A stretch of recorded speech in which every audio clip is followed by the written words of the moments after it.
later, they said, Jim, no can do. You just can't do anything to make you look good. You're on your own. So I said, well, give me some colors at least.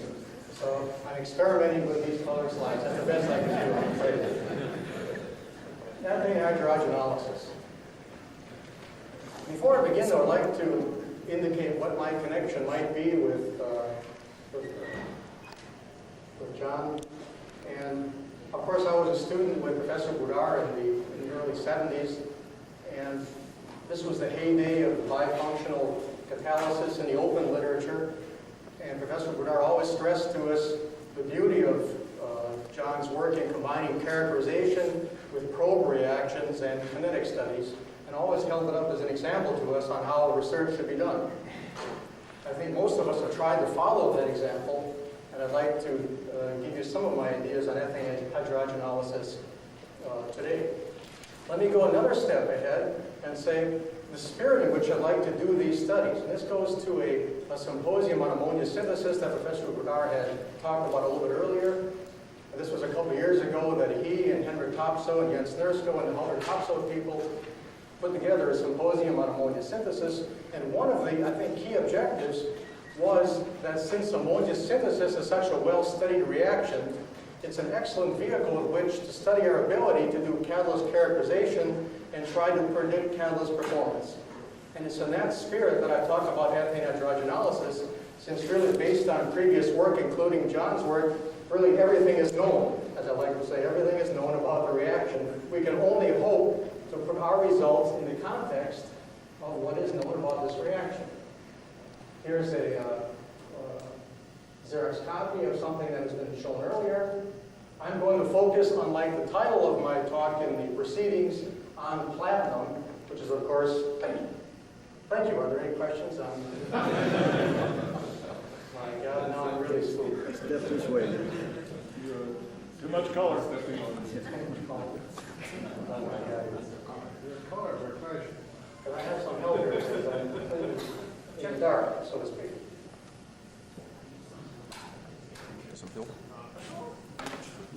We better talk very quickly here because we're kind of in a difficult mode. I'm skipping this one. We have to move on. Let's look at some of the kinetic properties, and let's look at the very bottom. Even though you probably can't read it well, we'll come back to it. These are the known kinetic properties for ethane hydrogenolysis over platinum. And they are, as we've seen earlier, a very high activation energy of the order of 200 kilojoule per mole or higher, and a very strong negative dependence on hydrogen, minus 2.5 order.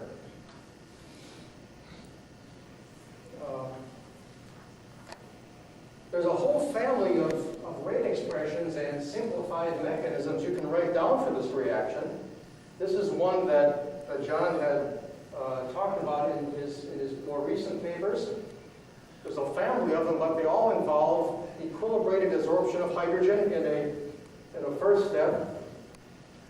In a second step, the equilibrated desorption of ethane to give you the C2HX, most abundant reactive intermediate, and gas-phase hydrogen. And then in a rate-determining step, the breakage of the CC bond to give you monocarbon fragments and finished up by the hydrogenation to make methane. And this would be a rate expression you see on the second line from the bottom. And the red parameters are the fitting parameters, if you like. You have the rate constant for the rate-determining step, the hydrogen equilibrium constant, the equilibrated ethane equilibrium constant, and the A parameter, which is related to, on the right-hand side, the amount of hydrogen you removed in the most abundant reactive intermediate. What I would like to do today is to talk about some of our calorimetric studies where we've attempted to get independent information on what the value of A may be and how well it explains the kinetics. We know from the previous analyses that you have to remove many hydrogens before you break the CC bond. That's a given. We'd like to know, can our calorimetric measurements give us that same answer? Calorimetry is a well-established technique. In my group, we've come into this relatively late. There's a lot of work in the French laboratories. Al Van Ice has done work. There's a number of studies on this. I should also point out there's more recent work with surface science single crystal calorimeters, which I will reference later in my presentation. The idea, though, is very simple, and that we I'll show you different probes later today. Those sit volumetrically into a heat flow calorimeter. That's the one we like to use. We have two cells, a reference cell and a sample cell.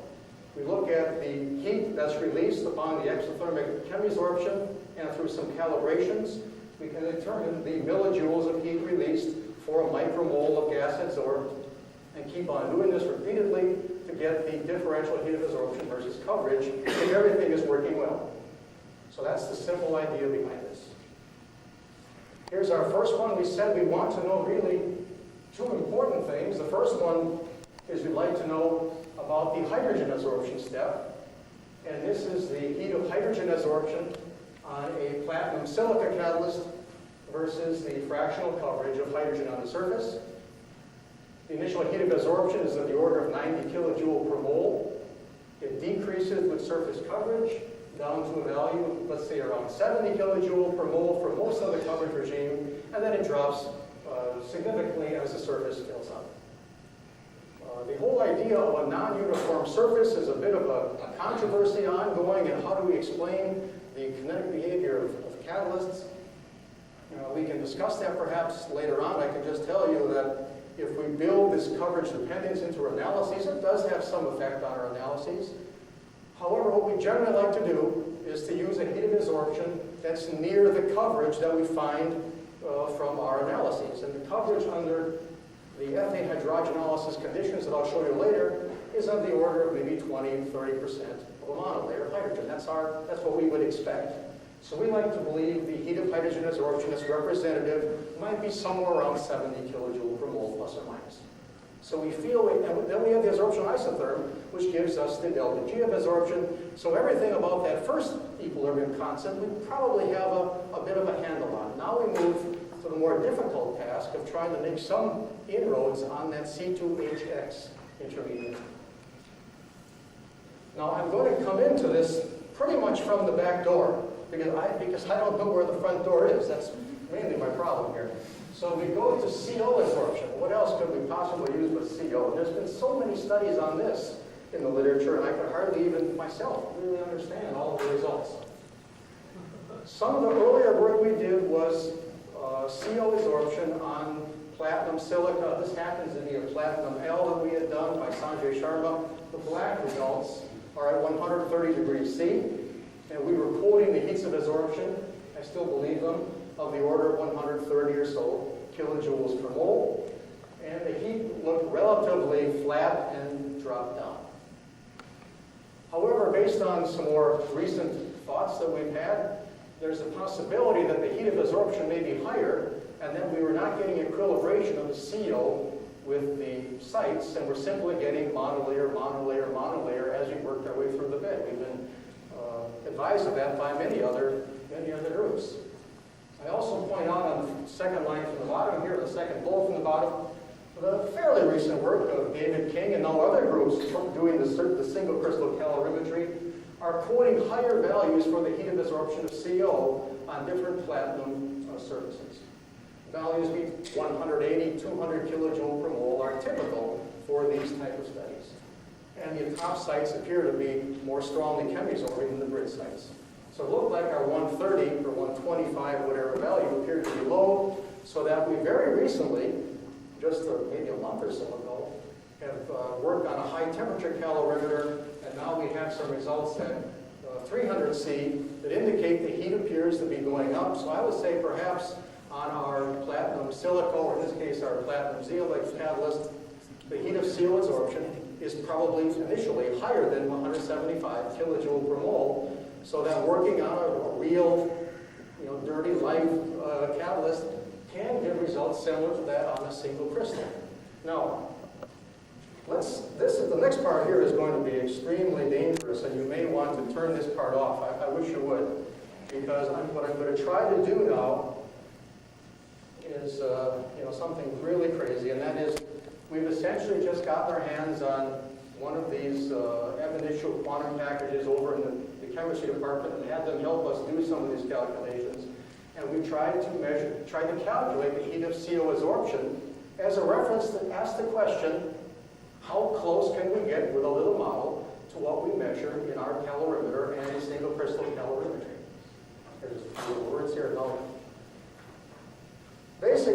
what we've done for CO. We've taken a 10-atom cluster of platinum.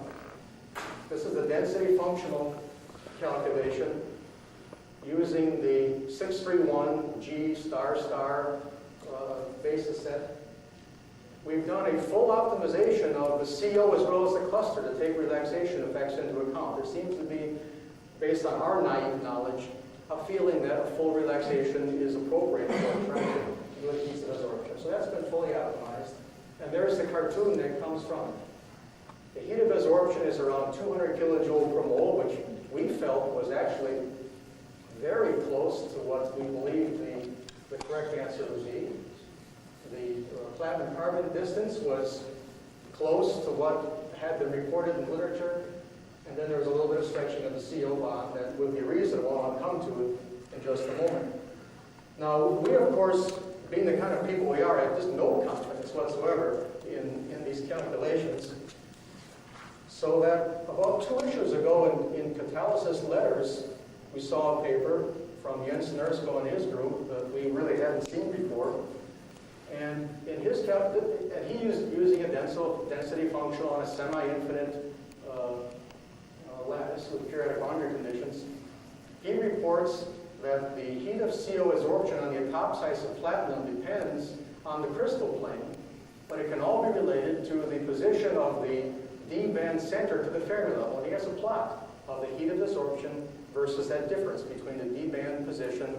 We've been hearing some percent D-band character. I think there's some relationships here. So what we've done is again, in this major multicolored presentation that you're seeing, green represents now the Fermi level of the D-band for this 10-atom cluster. The red is the weight averaged center of the D-band. And if you subtract those two numbers, you see on the third bullet 2.24 electron volts. I have to look up what EVs are. I can't remember exactly, but anyway, that's what they are. On his plot, according to Nersko's correlation, 193 kilojoule per mole. So it's giving us, again, some crazy feeling that perhaps the little 10-atom cluster was giving something moderately sensible. I should also point out here, and then I'll stop with CO and again try to go to C2H6 as we move along. The bridge site is considerably less stable than the top site, and I think one simple explanation for that here is by on the top. If you take the S and P orbitals of platinum on top of the bridge site and project them onto the carbon orbitals where they're going to be involved in the sigma donation to the CO, you find out on the left that if you project them onto the S part of the carbon, that the blue, which is the top, has a higher density of states that will project onto the S than will the bridge. And there's even a bigger effect on the PY, which is pointing towards the surface and will be involved in the signal donation. So again, this is far beyond anything I certainly understand, but I thought, again, it's a useful way, I think, even in primitive hands like ours, and perhaps getting some understanding about these absorption processes. Now, with that confidence, again, it's not strong confidence, but with that, meager confidence or whatever, let's look at the C2H6. So we'd like to look now at ethylene absorption on these platinum surfaces. We know that, according to Bob Burwell, there's this organometallic zoo, and this is not like going to Siegfried and Roy, where the animals are very friendly. These are animals that can really hurt you badly if you don't treat them right. So for C2H4, we can have pi adsorbed disigma and then the ethylene species. We took our calorimeter, and now we'll do two measurements for you. The red ones are done in our older calorimeter. That's the heat of ethylene absorption on platinum at 303 Kelvin. That's where you would form the ethylene species. So we see now the initial heat of absorption is 160 kilojoule per mole, so that would be the formation of ethylene going to the standing up ethylene plus surface hydrogen. Then you see a hump in the red curve. That's an artifact because, as is well known, as you have hydrogen on the surface, when you begin to dose on more ethylene, you form ethane. So the material balances get all filled up, get all fouled up in the volumetric apparatus. So the hump in the red is where ethane is involved, and those data are unreliable thereafter. Now, we got some funding from NSF a number of years ago, longer than I think I would like to admit, for a low temperature calorimeter. We finally got it working fairly recently. And now the black is the heat of ethylene adsorption on the platinum at minus 100 degrees, where the surface scientists would tell us that we do not form the phyllidine, but form a mixture of disigma and pi adsorbed ethylene. The heat of adsorption there is around 115 kilojoule per mole. It's flat, and that's certainly because we're not getting good equilibration at these low temperatures with those high heats. We're just getting an average heat of adsorption over the whole covered regime. Now, how can we hope to interpret this?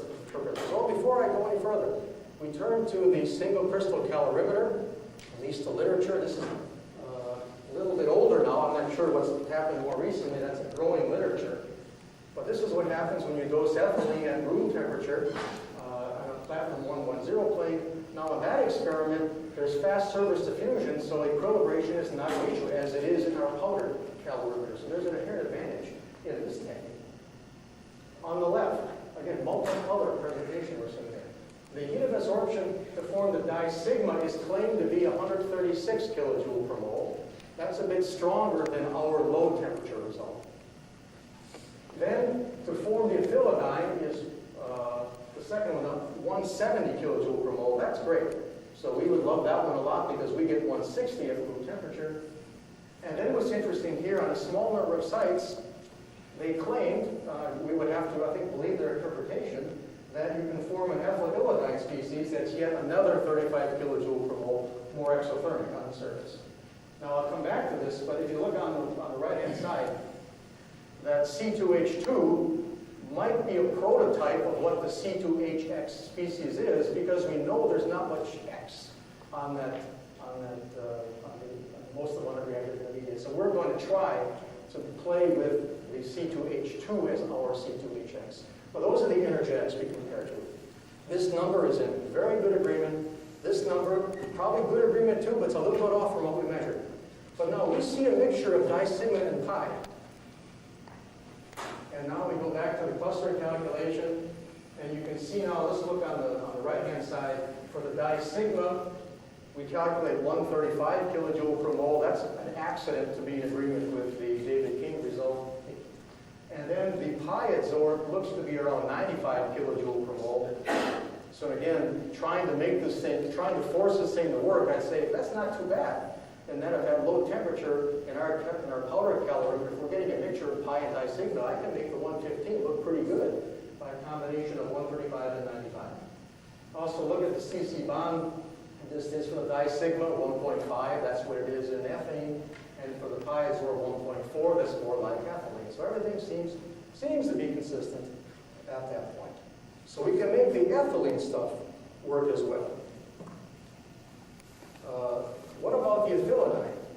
Well, the ethylidine here we have standing up. So again, there's no controversy here. And I think the amazing thing is we calculate the heat of adsorption.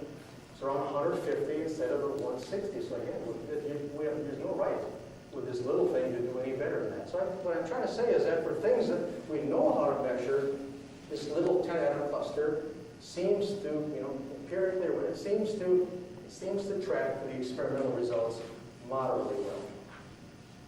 Now, as we continue on this,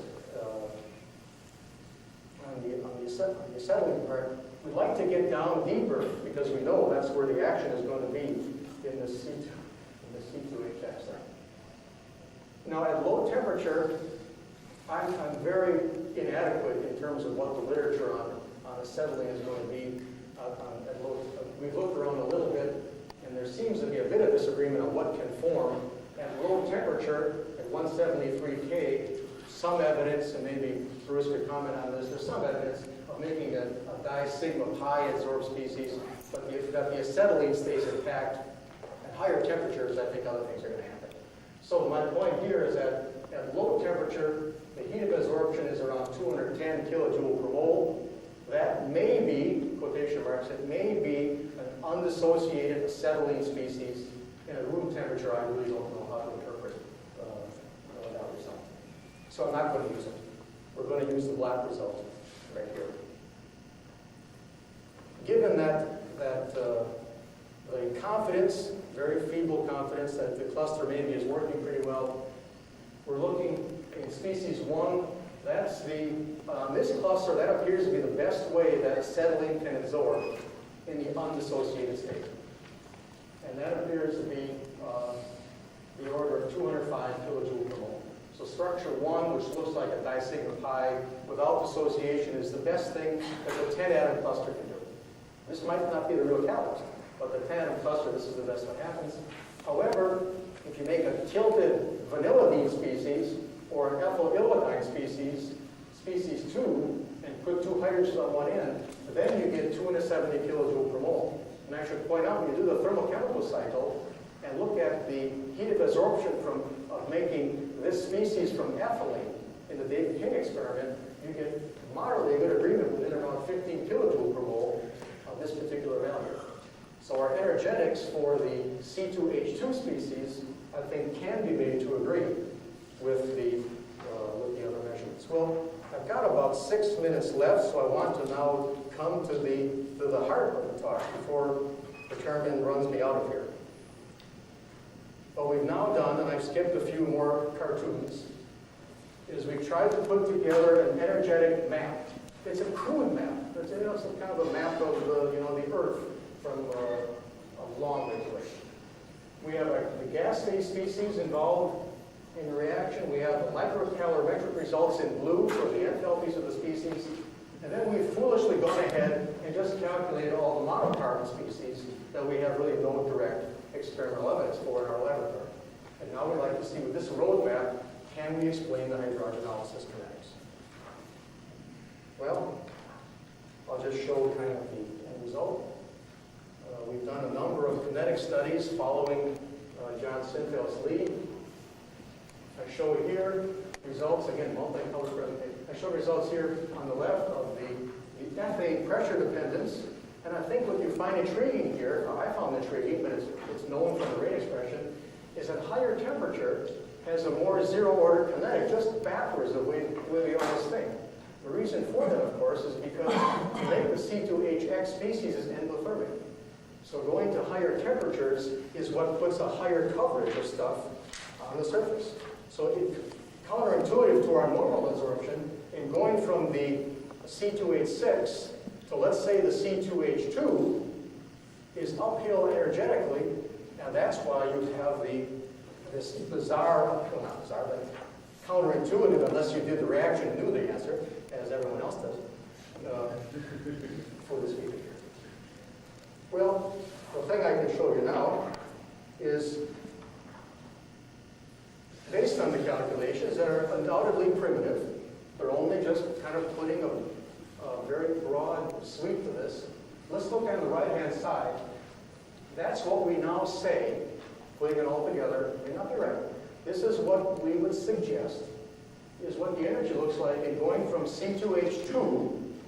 It's not, it's maybe close to being the right intermediate. Maybe it's not the one, but it's close to it perhaps. To making CH3 and CH2. I should point out, we've reacted this with H star. There's many ways of completing a cycle, H2 or star or H star. And based on some of Bond's recent work, he tends to lean toward the H star, and we follow his particular lean. Now we know the reaction has an activation energy of around 200 kilojoule per mole. Quite a bit of that activation energy is due to the endothermic nature of the absorption. And we've already taken that into account.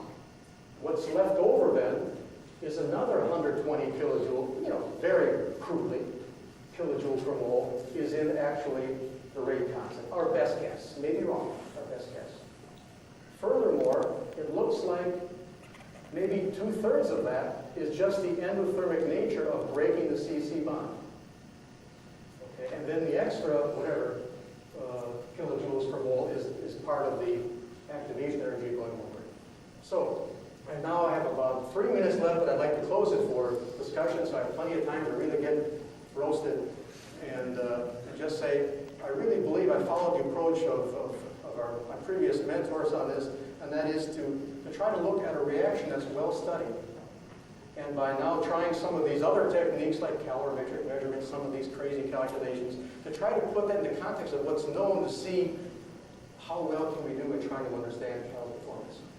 And the final thing I'd like to say, on a more personal note, is when I left Stanford, I'd never given any talks outside of Stanford. Maybe based on this experience, I never should again. But Professor Bernard said, Jim, I want you to go out and give a Gordon Conference talk. That was my first talk. He said, Gordon Conference, what is that? He said, oh, just like a group seminar, no problem. I went out to give the Gordon Conference. It was not a group seminar. I was not prepared for the political discussion that took place. As I was being carried from the room on a stretcher, John actually gave me some encouraging words that have kept me going all of these years. So thank you.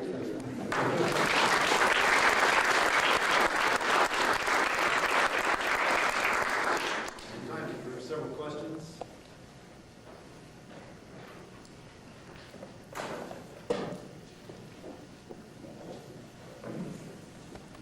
Andre. Jim, endothermic absorption. I always thought that it was very difficult to do that. Where do you get the oomph to get an endothermic absorption to take place? Well, the exothermic, the absorption itself is exothermic in putting hydrogen onto the surface. So actually, if you're decomposing the C2H6 to make C2HX plus surface hydrogen, it's exothermic. However, since the hydrogen step is pseudo-equilibrated, and because the hydrogenation and dehydrogenations are pseudo-equilibrated, when you then have the lumped Ke that's used in all the models, that takes into account the adsorption and then the desorption of the H2. And when you do that, that equilibrium constant actually looks to be endothermic. So that's what it is. Jim, I couldn't keep track of all the numbers. You know that we have this quasi-empirical valence bond prediction for all these C1 and C2 energetics on platinum. Did you find any major errors from our numbers and the numbers you quoted in that last slide? I can't remember the numbers, but Randy Corbett, who was involved in this, is well aware of the study, and there's no major disagreement in those numbers. But I can't quote yours to these, and these are very new and even unpublished.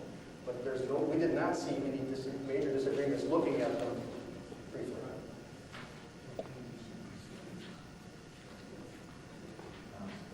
Is there time for any more questions? Can you account for the difference in rates reported by Wayne Goodman for that reaction on two low index bases of platinum? I mean, structure sensitivity. Just a rough calculation. Well, we have not. I think what we were trying to do here was set the landscape right here, not worrying much about the morphology of the platinum. I think it would be very fascinating, and we'll probably try and do it, is to now begin to try to look more carefully at the structural relationships and needs of absorption. But no, we have not. If I can make one comment about that, I bet what you find is that the absorption energetics